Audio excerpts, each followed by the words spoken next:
हम लोग पिछले 4 चैप्टर तक सांद्रता की इकाइयों में नॉर्मलता तक पढ़ चुके हैं, तुल्यांकी भार की गणना तक पढ़ चुके हैं। आज के इस लेक्चर में हम लोग देखेंगे फार्मेलिटी क्या है, उसके बाद मोल फ्रैक्शन को देखेंगे। तो हम स्टार्ट करते हैं फार्मलता।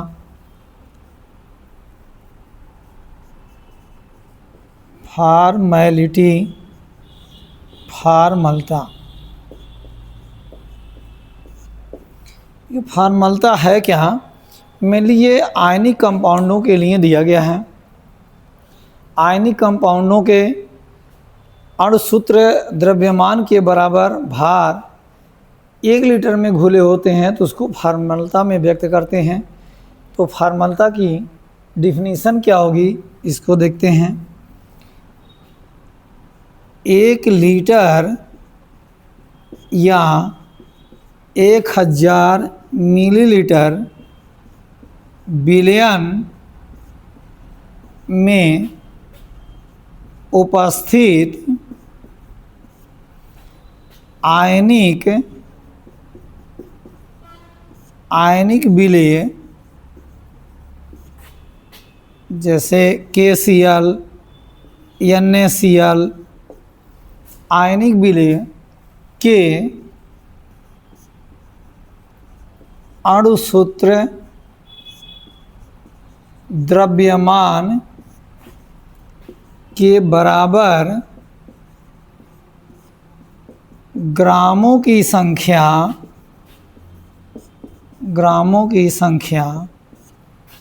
उस विलयन की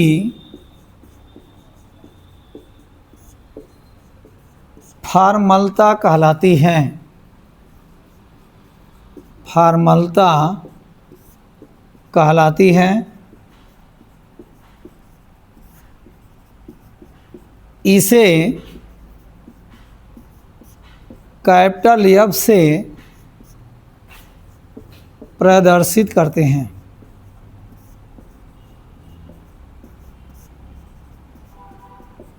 फार्मलता को कैपिटल F से प्रदर्शित करते हैं।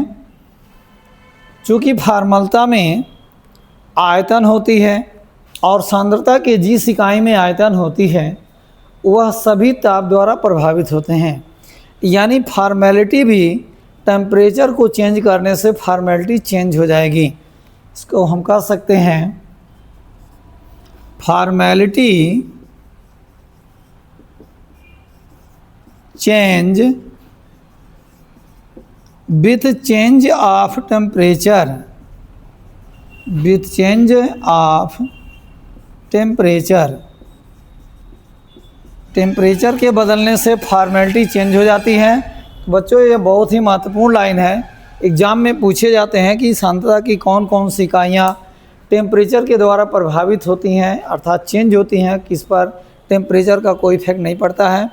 तो जिस इकाई में आयतन नहीं है उस पर टेम्परेचर का कोई इफेक्ट नहीं पड़ेगा, जैसे मोलैलिटी, मोल फ्रैक्शन। बट जिसमें आयतन है वो चेंज होगा तो फार्मेलिटी भी चेंज होगी। फार्मेलिटी ज्ञात करने के लिए जो फार्मूला होता है, formality equal to 1000 into small w upon m into v, where small w equal to weight of solute. Small w विलेय का भार है, m equal to molecular mass of ionic compound and v equal to volume of solution. विलयन का आयतन है। जो इस फार्मूला का उपयोग करके हम किसी भी सॉल्यूशन के फार्मेलिटी को काउंट कर सकते हैं, इसे नोट कर लीजिए।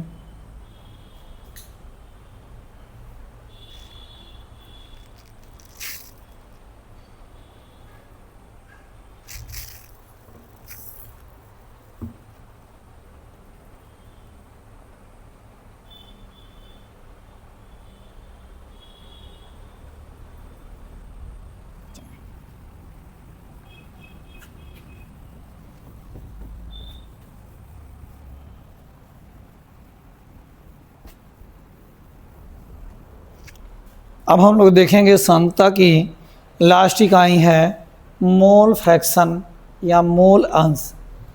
तो स्टार्ट करते हैं।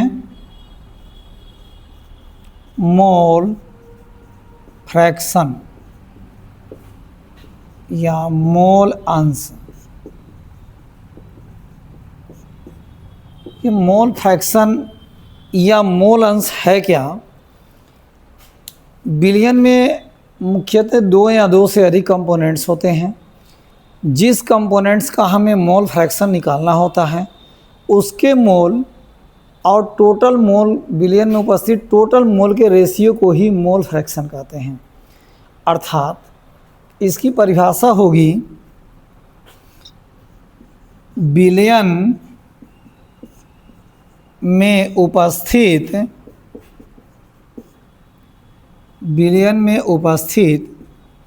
किसी एक घटक मीन्स कंपोनेंट, किसी एक घटक के मोलों की संख्या तथा विलयन में उपस्थित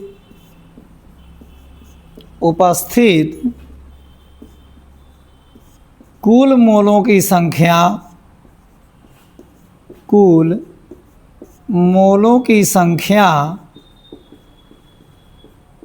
के अनुपात को उस घटक का मोल अंश या मोल फ्रैक्शन कहते हैं। माना विलयन में सॉल्यूट के मोलों की संख्या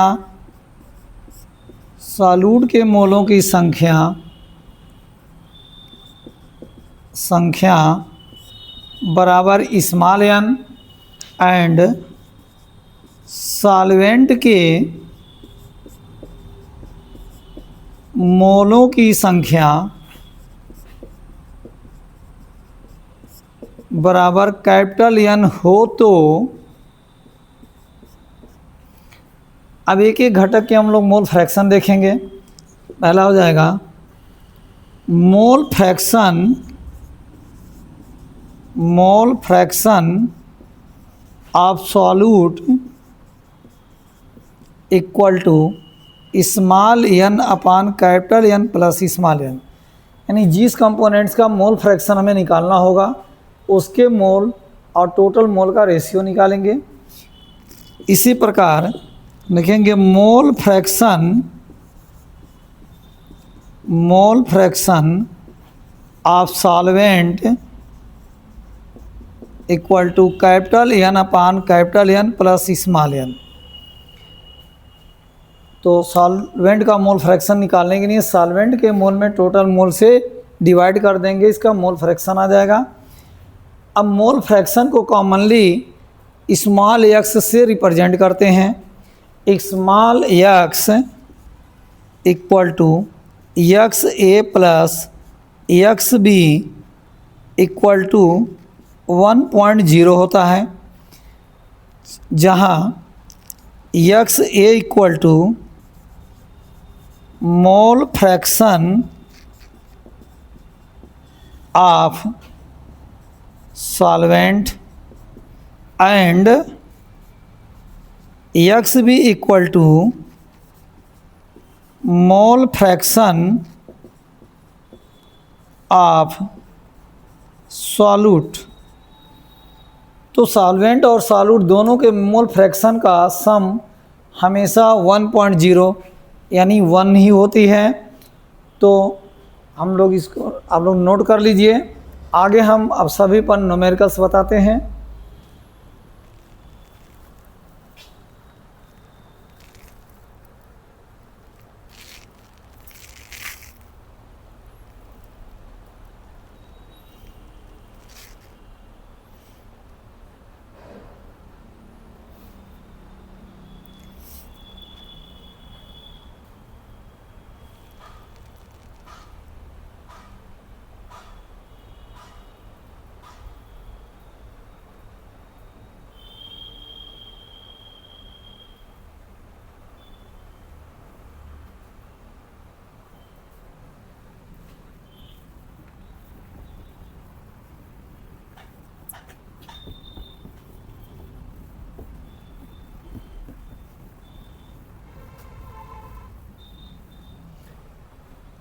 कंसंट्रेशन से संबंधित कुछ अन्य फार्मूला भी हैं जिसको हम नोट कर देते हैं, ये आगे यूजफुल होंगे न्यूमेरिकल में।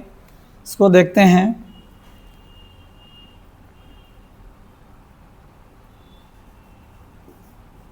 मोलरता समीकरण यानी मोलैरिटी इक्वेशन।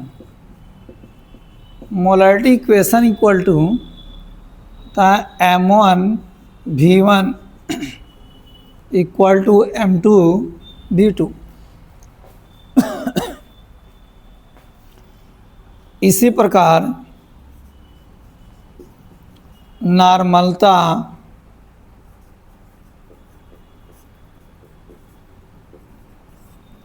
समीकरण यानी नॉर्मैलिटी इक्वेशन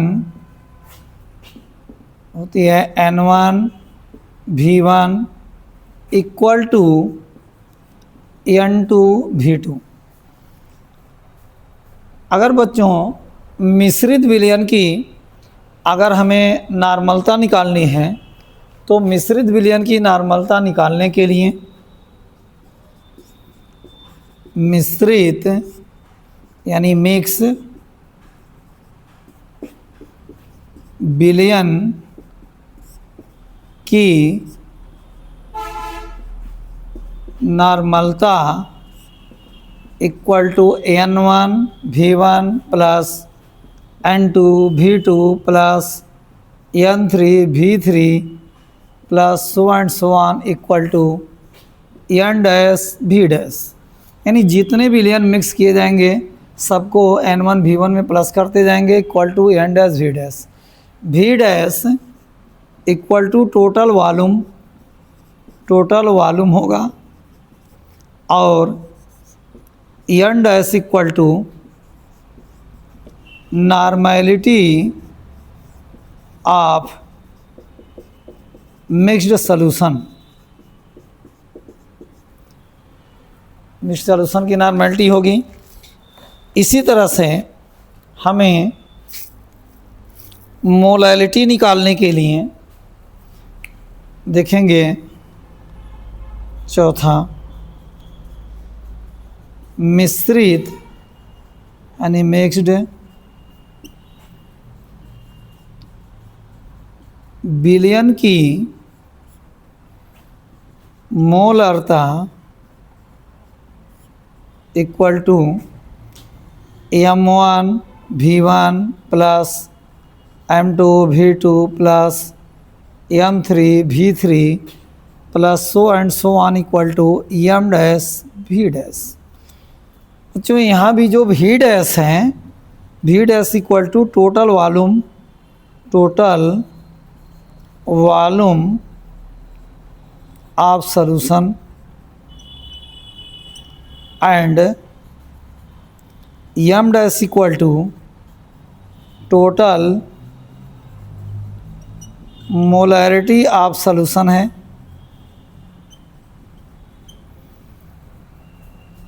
इनको नोट कर लीजिए, फिर आगे अभी और फार्मूला बताते हैं।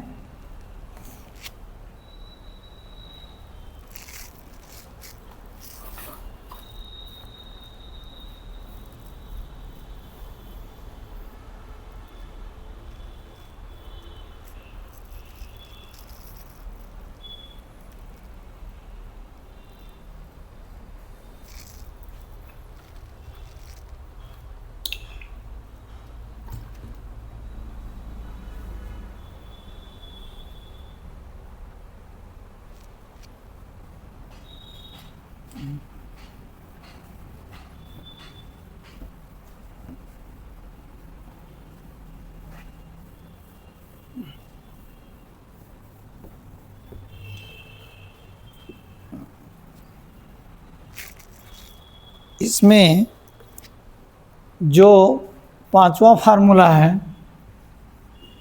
वह relation between normality and molarity.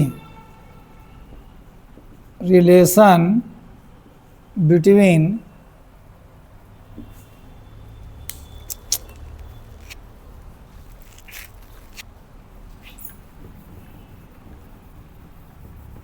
ये परमानेंट मार्कर था, इसको हटा देते हैं।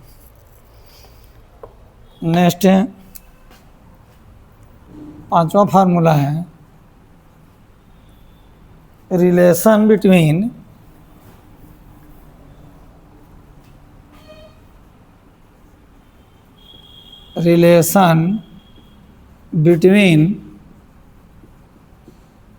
Normality and molarity. Normality equal to small n into capital M। Normality equal to small n to M molarity, where small n equal to number of H ion और hydroxide ion. किसी भी acid या base की जब हम नॉर्मलता निकालते हैं तो उसमें हाइड्रोजन आयन या हाइड्रोक्साइड आयन की संख्या से भाग दे देंगे तो ये नॉर्मेलिटी निकल जाएगी, या मोलैरिटी में हम लोग चेंज कर सकते हैं। अगला 6वां फार्मूला जो इसमें बहुत ज़्यादा यूजफुल होता है, density equal to mass upon volume. Density equal to mass upon volume, where D equal to density, M equal to mass and V equal to volume. बहुत से ऐसे न्यूमेरिकल आते हैं जिनमें डेंसिटी दिया होगा और उसे हमें वॉल्यूम फाइंड करना है, मास फाइंड करना है, तो ये फार्मूला यूज किया जाएगा। तो यह कंसंट्रेशन की सभी इकाइयाँ और नियर अबाउट सभी फार्मूला हो गए। अब हम लोग इस पर देखेंगे न्यूमेरिकल, इसको नोट कर लीजिए, आगे न्यूमेरिकल बताते हैं।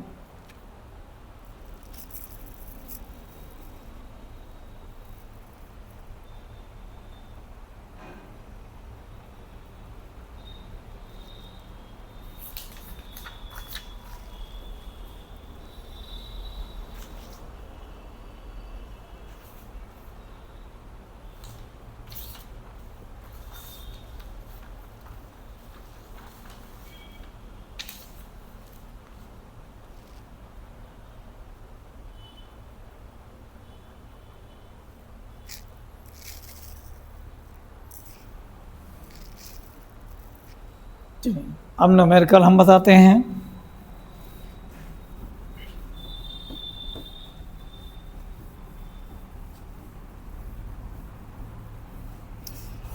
कंसंट्रेशन की जितनी भी इकाइयाँ हम बताए हैं सभी पर न्यूमेरिकल बताएंगे, और ध्यान से समझिए, न्यूमेरिकल एग्ज़ाम में बहुत आते हैं, बोर्ड एग्ज़ाम में। तो पहला न्यूमेरिकल हम लेते हैं 40 ग्राम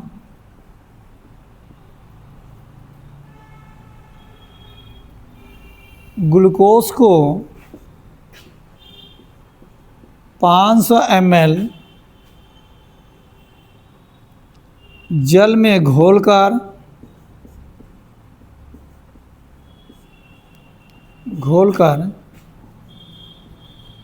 विलयन प्राप्त किया गया।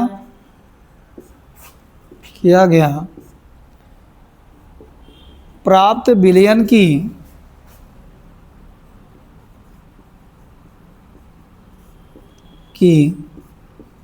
मोलरता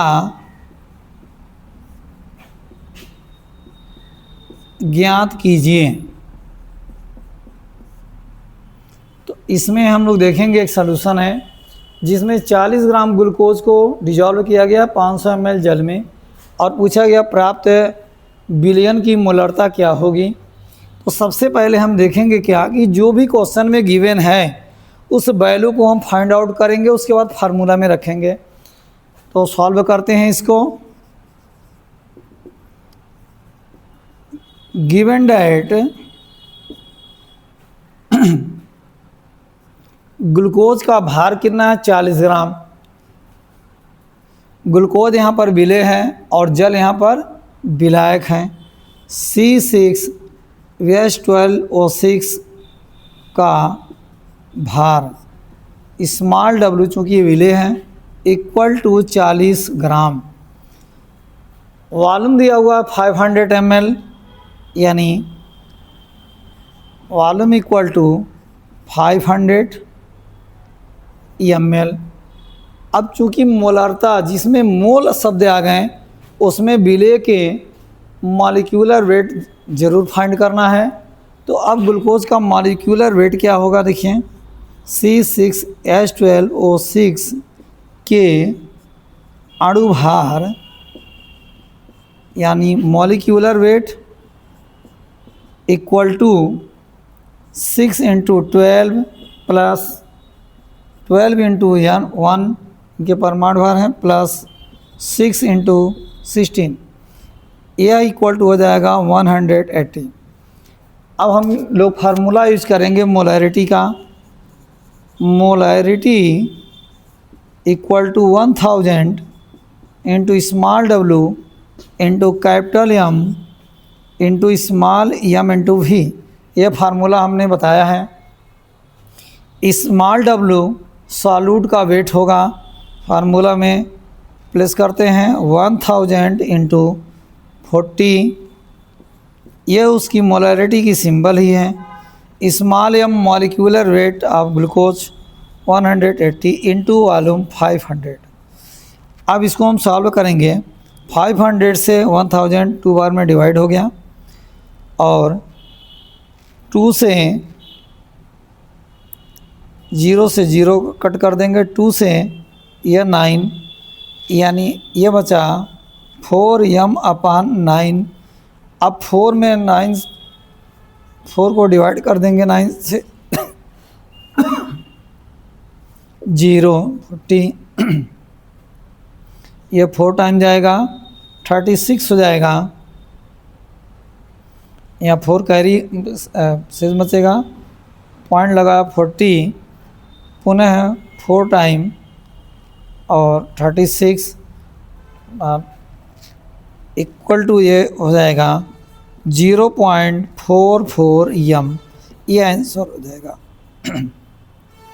इसका इस सॉल्यूशन की मोलैरिटी निकल गई। इस फार्मूला का यूज करके बहुत आसानी से न्यूमेरिकल लगा सकते हैं मोलैरिटी का, नोट कर लीजिए।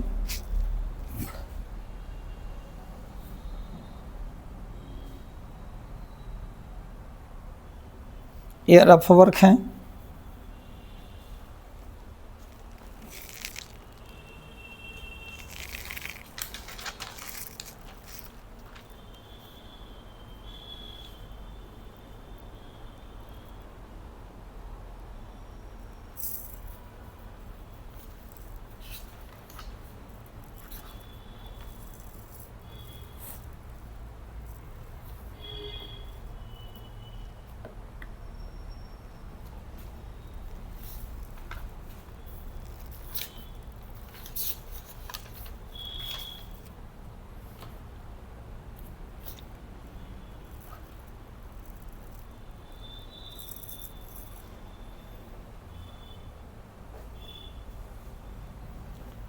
नेक्स्ट न्यूमेरिकल हम देखेंगे। अब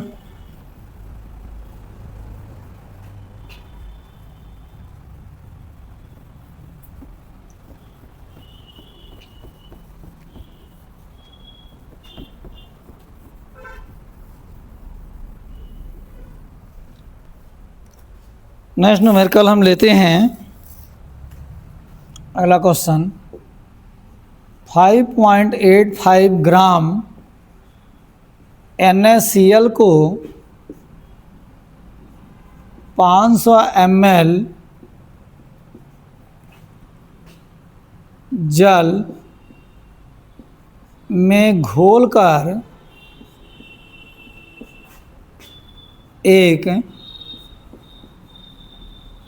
विलयन प्राप्त किया गया। प्राप्त विलयन की फार्मलता ज्ञात कीजिए। प्राप्त विलयन की फॉर्मलता ज्ञात कीजिए। बच्चों इसमें फॉर्मलता ज्ञात करना है, इसको सॉल्व करेंगे। सॉल्व करते समय गिवन डेट को पहले हम लिखेंगे।